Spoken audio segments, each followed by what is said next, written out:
Akhil Bharatiya Congress committee की महासचिव प्रियंका गांधी और प्रवक्ता रणदीप सुरजेवाला ने एक प्रेस कॉन्फ्रेंस कर अयोध्या राम मंदिर निर्माण में भ्रष्टाचार का खुलासा किया। दोनों ही नेताओं ने बताया कि राम मंदिर निर्माण के नाम पर दलितों की जमीनें कौड़ियों के दाम पर हड़पी गईं। उन्होंने कागजी साक्ष्य प्रस्तुत कर आरोप लगाया कि जिस मंदिर निर्माण की अनुमति उच्च न्यायालय ने दी है, उसी निर्माण में हुए भ्रष्टाचार के मामले की जांच जिला प्रशासन को सौंप दी गई है। एक दलितों की जमीन जो खरीदी नहीं जा सकती थी वो खरीदी गई है, हड़पी गई है। दूसरा कि कुछ ज़मीनें जो कम दाम की थी इस तरह से बेची गई कि ट्रस्ट को बहुत ज़्यादा पैसों के लिए बेची गई। इसका मतलब है कि जो चंदा का पैसा है उसके साथ घोटाला किया गया है, भ्रष्टाचार किया गया है। 5 मिनट बाद रवि मोहन तिवारी जी उसी 2 करोड़ की ज़मीन को 18.5 करोड़ में ट्रस्ट को बेच देते हैं। तो अगर ये घोटाला नहीं है, भ्रष्टाचार नहीं है तो क्या है? जांच कौन कर रहा है? जिला अधिकारी के लेवल के अधिकारी कर रहे हैं। मतलब जिला अधिकारी के स्तर पर यह जांच हो रही है। राम मंदिर ट्रस्ट को उच्च न्यायालय के आदेश के आधार पर बनाया गया, तो ये जांच भी उच्च न्यायालय द्वारा होनी चाहिए। 18 मार्च 2021 को ही 7:10 पर शाम को 12,080 वर्ग मीटर जो उसका दूसरा हिस्सा था जमीन का, वो रवि मोहन तिवारी ने सिर्फ 2 करोड़ में खरीदा। तो ट्रस्ट तो 10,000 वर्ग मीटर 8 करोड़ में खरीद रही है, पर उसके 19 मिनट के बाद एक प्राइवेट व्यक्ति वही जमीन का दूसरा हिस्सा 2 करोड़ में खरीद रहा है। उससे बड़ा हिस्सा, उससे भी बड़ा हिस्सा, और उस पर 12,000 है, वो 10,000 जी, और उस पर ट्रस्टी साइन कर रहा है। तो ट्रस्ट को पता है, जब राम मंदिर ट्रस्ट का ट्रस्टी साइन कर रहा है तो उन्हें पता है। रविवार को रात भर हुई बारिश से दंतेवाड़ा के कई वार्डों में बाढ़ जैसी स्थिति निर्मित हो गई है। सबसे बुरा हाल वार्ड नंबर 11 का है, जहां दर्जन भर घरों में पानी घुस आया और आम जनजीवन खासा प्रभावित हो गया। जिला कलेक्टर विनीत नंदनवार ने प्रशासन के अधिकारियों और नगर पालिका को रेस्क्यू के निर्देश दिए। इस बारिश से 3-4 घर पूरी तरह ध्वस्त हो चुके हैं और कई घरों के भीतर पानी घुस आया है। प्रशासन द्वारा प्रभावित परिवारों को सुरक्षित स्थान पर पहुंचाया जा रहा है और उनके खाने पीने की व्यवस्था की जा रही है। बस्तर क्षेत्र के मंत्री कवासी लखमा ने कहा कि खतरे की कोई बात नहीं है। उन्होंने बताया कि वे बारिश और बाढ़ की स्थिति की जानकारी लगातार कलेक्टर और एसपी से ले रहे हैं। और 2 पुलिया डूबा है, लेकिन ज़्यादा नुकसान नहीं होगा क्योंकि इंद्रावती में पानी नहीं है। गोदावरी में अगर पानी रहता तो बहुत बस्तर को, सुकमा को, बीजापुर को नुकसान होता। मैं लगातार कलेक्टर से, आईजी से, एसपी से, दोनों जिला के कलेक्टर लोग से बात कर रहा हूँ। कोई खतरे वाला बात नहीं है। सावन माह के आखिरी सोमवार को शिव मंदिरों में भारी भीड़ देखी गई। महिलाओं में खासा उत्साह नजर आया क्योंकि 4 सोमवार से वे व्रत रखती आ रही हैं। माह के अंतिम सोमवार को श्रद्धालु अपनी मनोकामना की पूर्ति के लिए भगवान शिव की पूजा अर्चना करने सुबह से ही देवालय पहुंचे। राजधानी रायपुर और बिलासपुर के मंदिरों में भगवान शिव का जल और दूध से अभिषेक किया गया। सावन माह के अंतिम सोमवार को लेकर राजधानी में खासा उत्साह देखा गया। जगह जगह शिव भक्तों और आम जनों के लिए भंडारे लगाए गए।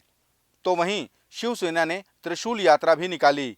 यह त्रिशूल यात्रा लाखे नगर चौक से प्रारंभ होकर महादेव घाट में संपन्न हुई। प्रदेश के आबकारी मंत्री कवासी लखमा ने कांग्रेस सरकार द्वारा विश्व आदिवासी दिवस पर अवकाश घोषित करने पर धन्यवाद दिया। उन्होंने पूर्व की भाजपा सरकार पर आरोप लगाया कि बस्तर क्षेत्र से 2 बड़े मंत्री रहते हुए भी विश्व आदिवासी दिवस में अवकाश को लेकर कोई कदम नहीं उठाए गए। उन्होंने भारतीय जनता पार्टी को आदिवासी विरोधी बताते हुए कहा कि कांग्रेस ने ही आदिवासियों को एक पहचान दी है। हम लोग सदन से लेके केदार कश्यप बस्तर का 15 साल मंत्री बनने वाला पहला आदमी है। हम लोग मांग करते थे कि आदिवासी क्षेत्र है, विश्व आदिवासी दिवस का छुट्टी दो। न केदार कश्यप सुना, न महेश गागड़ा सुना, न रमन सिंह सुना। मैं भूपेश बघेल को आदिवासी तरफ से बधाई देता हूँ।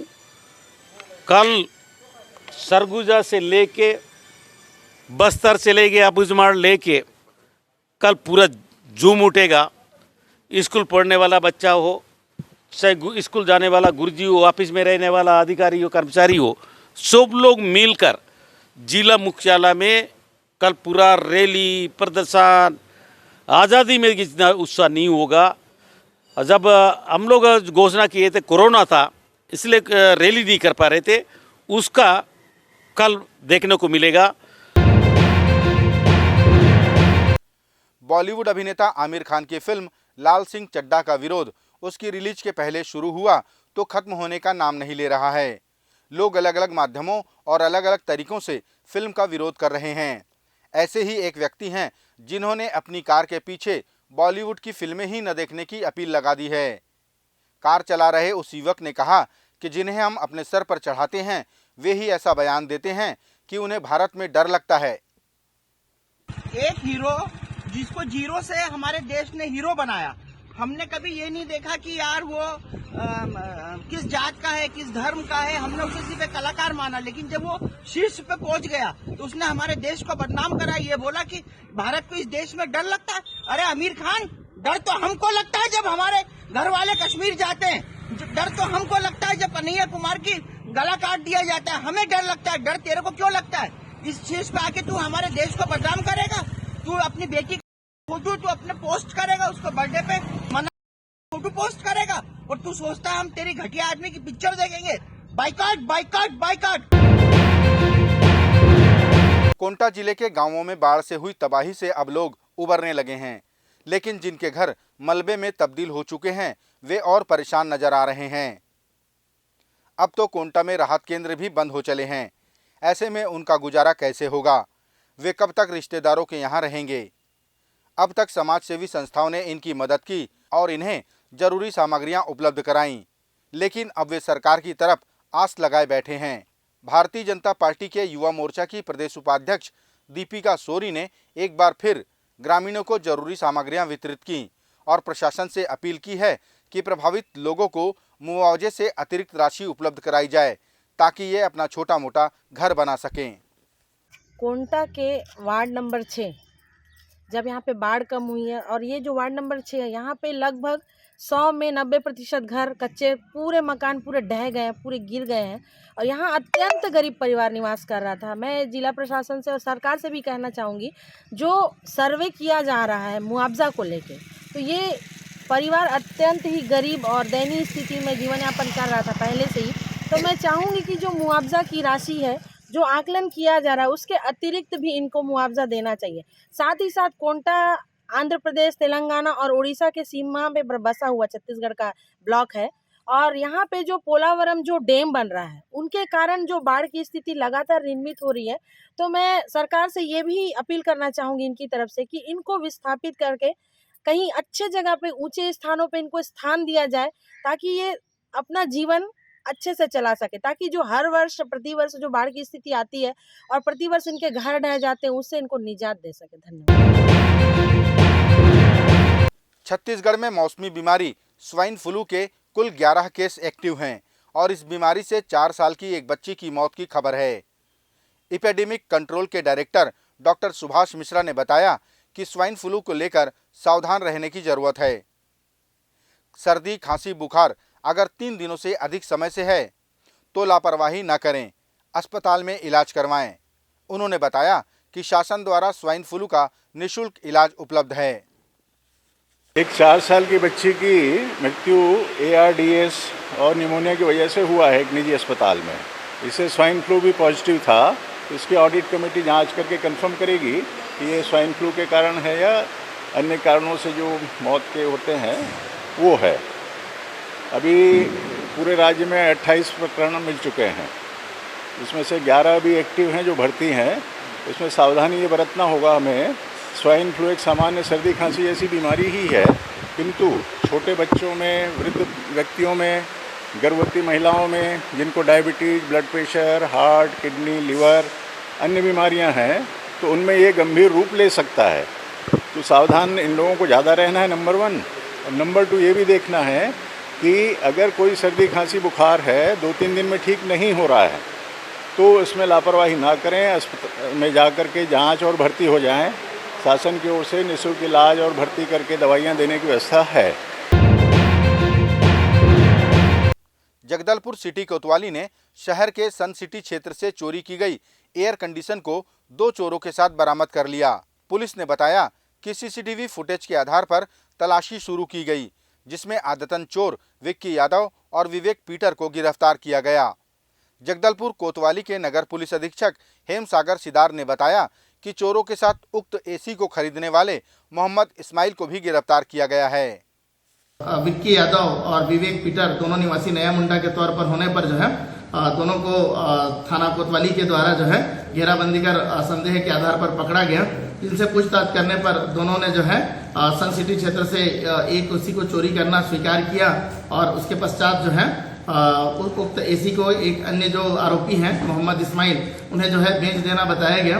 दोनों आरोपियों के निशानदेही पर जो है जो तीसरा आरोपी है मोहम्मद इस्माइल, उसे भी जो है गिरफ्तार किया गया है और पूछताछ पर जो है तीनों आरोपियों के द्वारा अपना जुर्म जो है स्वीकार कर लिया गया है। मामले में तीनों आरोपियों के कब्जे से जो है चोरी हुई उक्त एसी, इसके अलावा अपराध कारित मोटरसाइकिल और 2000 रुपये नकद बरामद कर जब्त किया गया है। मामले में तीनों आरोपियों को गिरफ्तार कर न्यायिक रिमांड पर न्यायालय रवाना किया गया है।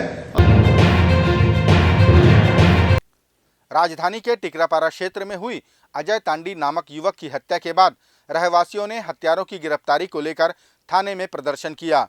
रहवासियों की बढ़ती भीड़ को देखते हुए पुलिस ने मृतक के शव को पोस्टमार्टम के लिए भिजवाया और इस मामले में एक युवक को गिरफ्तार भी किया। रहवासियों ने आरोप लगाया कि बदमाशों के हौसले आए दिन बुलंद होते जा रहे हैं और वे दिन दहाड़े अपराध कर रहे हैं। लोगों ने टिकरापारा थाने के स्टाफ पर उदासीन रवैये का आरोप भी लगाया। प्रदेश के वरिष्ठ भाजपा नेता और पूर्व मंत्री अमर अग्रवाल ने आरोप लगाया कि छत्तीसगढ़ अब अपराध का गढ़ बनता जा रहा है। उन्होंने बिलासपुर में पत्रकार वार्ता लेकर बताया कि जब से कांग्रेस की सरकार सत्ता में आई है तब से एक दिन भी ऐसा नहीं गया जब कोई वारदात न हुई हो। उन्होंने न्यायधानी बिलासपुर में ही छेड़छाड़, चाकूबाजी, बलात्कार, वसूली, हत्या और डकैती जैसी घटनाओं के उदाहरण दिए। और इस न्यायधानी में आज आए दिन लूट, डकैती, चाकूबाजी, ठगी, रेत माफिया और भू माफिया लगातार अपराध पे अपराध किए जा रहे हैं। और अपराध का सबसे बड़ा कारण है कि राजनीतिक प्रतिस्पर्धा में अपराधियों को संरक्षण देने का काम सरकार और सरकार के नुमाइंदे उसको कर रहे हैं। और पुलिस भी जो सजग होना चाहिए, सक्रिय होना चाहिए, उसका अभाव है। अगर विगत 1 साल में देखेंगे तो आम जनता तो छोड़िए आप, पुलिस के 5-6 कांस्टेबल चौकी प्रभारी के ऊपर हमला हुआ।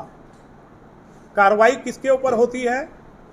जो माफिया हैं उनके नुमाइंदों के ऊपर, माफियाओं के सरगना के ऊपर पुलिस पहुंच नहीं पाती। चाकूबाजी की घटना आम है। सबसे बड़ी बात है कि अपराध होने के बाद अगर अपराधी पकड़े गए और पुलिस अपनी पीठ खुद थपथपाए, वो पर्याप्त नहीं। पुलिस का खौफ या कानून का खौफ अपराधियों पर होना चाहिए कि वो अपराध करने से भी डरें, अपराध करने के बाद नहीं डरें, उनकी गिरफ्तारी ना हो, अपराध में डरे।